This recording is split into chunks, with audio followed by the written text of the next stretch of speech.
The Clark County Sheriff today giving thanks to the community for their support and showing off what that backing is doing to protect public safety. Fox 5 photojournalist David Moreno takes us to the special event.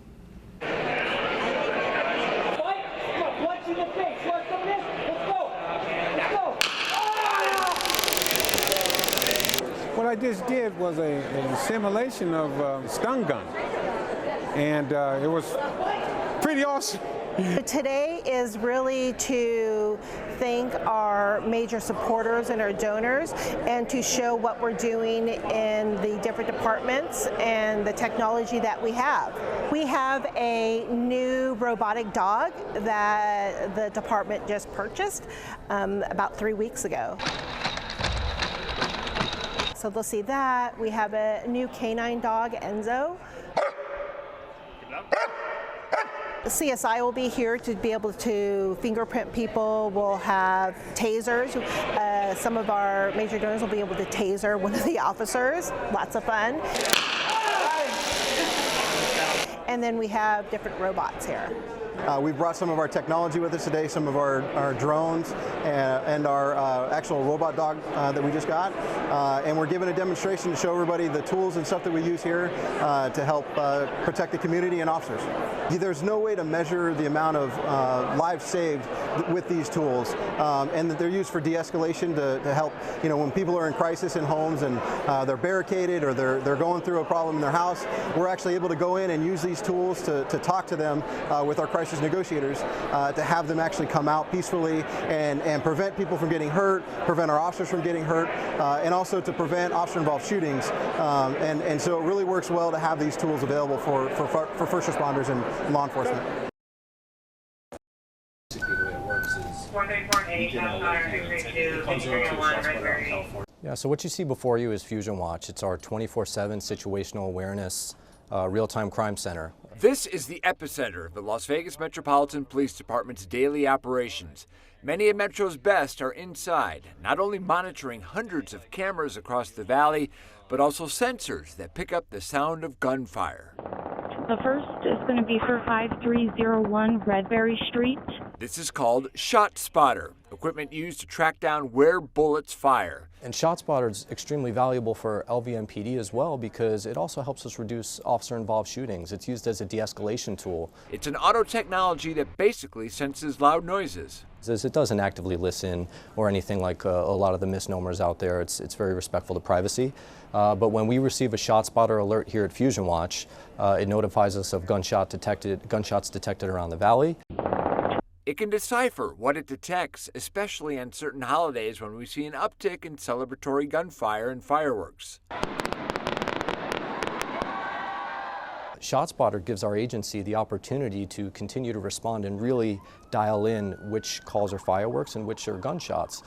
Because on those holiday times when families are coming together in communities and everyone are coming together. ShotSpotter is also deployed outside of Metro's jurisdiction on the borders of many neighboring cities. Include Henderson, North Las Vegas, University of Nevada, Las Vegas, UNLV. We don't silo our information. We actually train up all of those other agencies and share that information so we can police together as one unit versus separately in our own bubbles. Metro Lieutenant Bill Steinmetz oversees the team. I have about 18 years on the police department, and it's been a truly humbling experience. Fusion Watch is responsible for confirming locations and calling out those detections to officers all around the valley. The team also uses public safety cameras in the area to help fight those crimes. More specifically, we had a gunshot incident in our northwest part of town where we deployed some ShotSpotter recently in partnership with our elected officials. It was a gang-related shooting. Automatic weapons were used, and it's one of those instances that we want to go out there and make sure we go to a shooting that we did not know about previously, when maybe there's no call to 911 or something of that nature. This is the very scene Steinmetz is referring to. When a ShotSpotter notification comes in, it pinpoints the exact location on a map, and operators can pull up cameras in the area. You see the group of people standing around, and suddenly, the first is going to be for 5301 gunfire. You see multiple people shooting into a residence in what police describe as a community plagued by gun violence. When officers arrive, the investigation begins. You see all the cartridge cases and the crime scene that's left in the wake of a shooting like this to our poor community members that are just looking to live their everyday lives.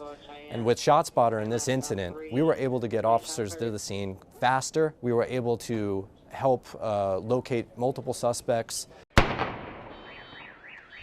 which led to their arrests and the recovery of multiple illegal firearms and automatic weapons. From neighborhoods to large venues, this hub is tracking it all. Fusion Watch is part of our Southern Nevada Counterterrorism Center, which is one of the 80-plus fusion centers across the country. After September 11th. As Las Vegas amps up to host major sporting events, the response teams are actively monitoring the Strip, Allegiant Stadium, and arenas that host weekly games, bringing in thousands of fans. They're what we call soft or critical targets, where folks with nefarious intent or bad intent prey upon some of our innocent visitors or tourists in our community, or even locals attending these events. While all eyes are on Las Vegas, eyes in the sky are searching for criminal activity. To monitor not only license plate reader hits for stolen vehicles, missing persons, felony vehicles, but all police calls for service that may pop up around those areas. Ingress and egress as the attendees come and go. We just want to make sure everyone's safe and has a good time at these events.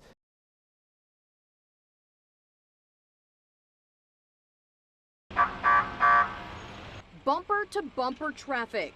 Gridlock at an intersection. This silver truck blocking drivers who have the green light. An officer caught in the traffic orders the truck to back up. Truck follows the command and traffic does start to move. People who work near the Strip say this is their reality, day and night. This traffic is horrible. Every night, I gotta fight like a dog to try to go home. Robert Nealon, who works in the Link Promenade, says it now takes him an hour to get to or from work. It used to take about 20 minutes. They're taking out lanes, they're putting up cones everywhere.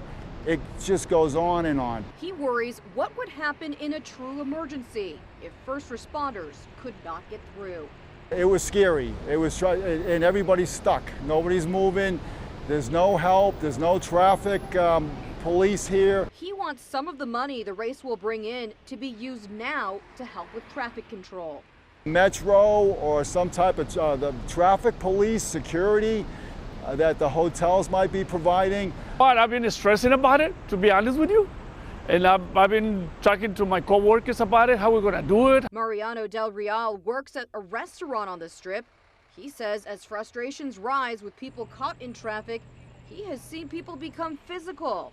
One of his managers was even assaulted.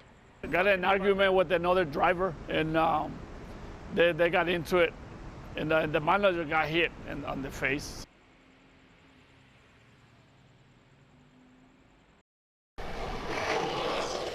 Students in Las Vegas are finding a new way to get to class. I see a lot of people with scooters, bikes, skateboards, anything just to get around campus, better than walking. And every student who rides a scooter seems to be doing so for a different reason. There's not enough parking. My one class on campus is all the way by Cottage Grove, and there was no parking in the parking garage, and there was no parking in any of the lots for students. For international students to get the driver license is a little difficult because we need a lot of proof document, just like a social security number.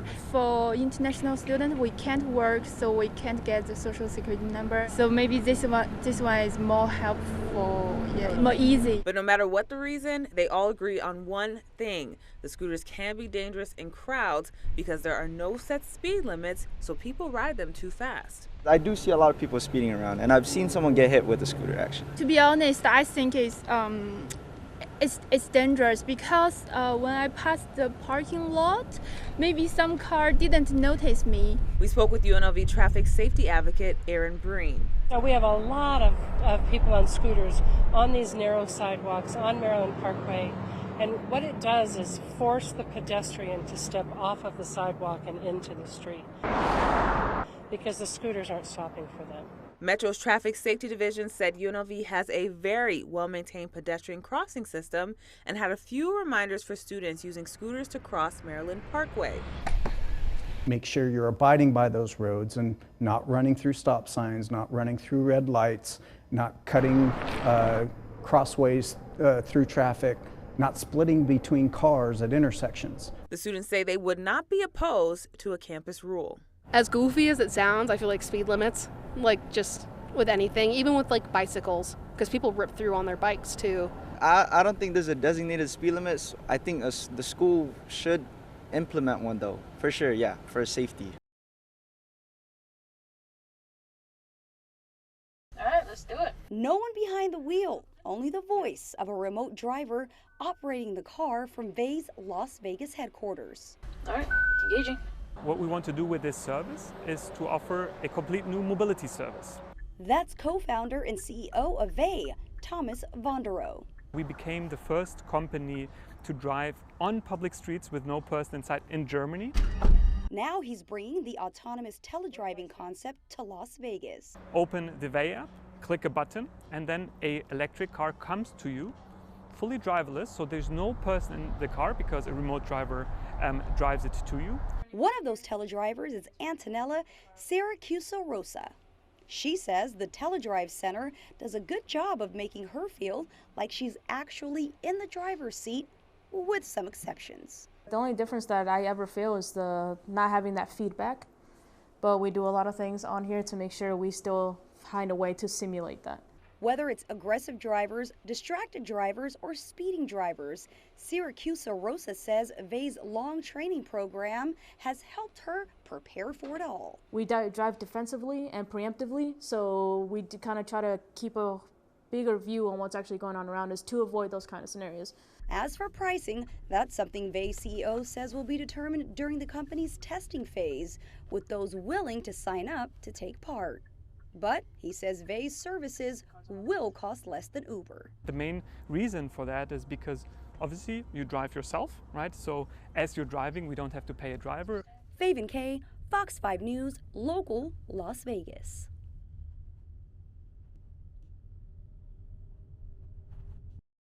The track begins on land just northeast of Harmon and Koval. The cars will queue up alongside Formula One's $250 million pit building. When it's lights out and away we go, drivers will face a tight hairpin turn before a gentle curve onto Koval. From here, it's flat out. Cars will be clamoring to overtake each other before an abrupt 90-degree right into the Sphere Zone. They'll curve around Las Vegas's signature new concert venue before a chicane or sequence of corners and a left onto Sands. This will be another fast section, but it pales in comparison to what comes next. A left onto Las Vegas Boulevard takes us onto the second longest straight on the F1 calendar. 1.18 miles down Las Vegas Boulevard with a projected top speed of 212 miles per hour. With such a high top speed comes a perilous series of corners. Drivers will try to outbrake each other as they approach another chicane at Harmon Avenue. After moving through that S-curve, it's flat out once again. A straightaway down Harmon, followed by a slight left along the pits to cross the finish line and begin the next lap. Formula One estimates this will take drivers 1 minute and 33 seconds. The average speed during that lap, 147 miles per hour. He actually has a day job. Before making his signature dishes at his restaurant. So look at this monster of a calzone right here. Ethan Smizer is up at the crack of dawn 5 days a week. Good morning. It's way too early to be up. For his job as a special education teacher. All right, leaving Keller Middle School here now. On my way to Solamente to sell some pizzas. Although both jobs represent his two biggest passions, they don't allow for much sleep. I last night didn't leave here till 1:45 a.m. Got home at 2:15. Had to be up by 5:30 and to school by 7:15. Teaching by 8. His restaurant in Town Square, Solamente Pizza, has been open since September, and he's been making quite an impression. I had Penn Jillette come in the other day. Celebrities and famous chefs have tried and loved Ethan's pizza. You see all of his air pockets in here that as soon as it hits that hot oven, you're going to end up with something like this, which is this beautiful outside ring of puffed air. Scott Cummings, winner of season 12 of Hell's Kitchen, recently came to make some pizzas with Ethan and learn about the way he makes his signature dough. There are a million things that can go wrong with dough, and somehow he's finding a way to make it perfect. And this is some of the best dough and pizza I've seen coming out. The dough, which Ethan makes in a uniquely unconventional way, is the key to his pizza's popularity. How can we fit as much hydration as we do into a dough that allows it to be crispy yet soft simultaneously? Like this dough is rated for a certain amount of water, which is 60%, and I'm at 80 to 86%. So it's beyond what it's supposed to be. A much higher hydration is going to be that light air, that poof that you get when you bite into it. Think of a beignet, but now he's doing it with pizza.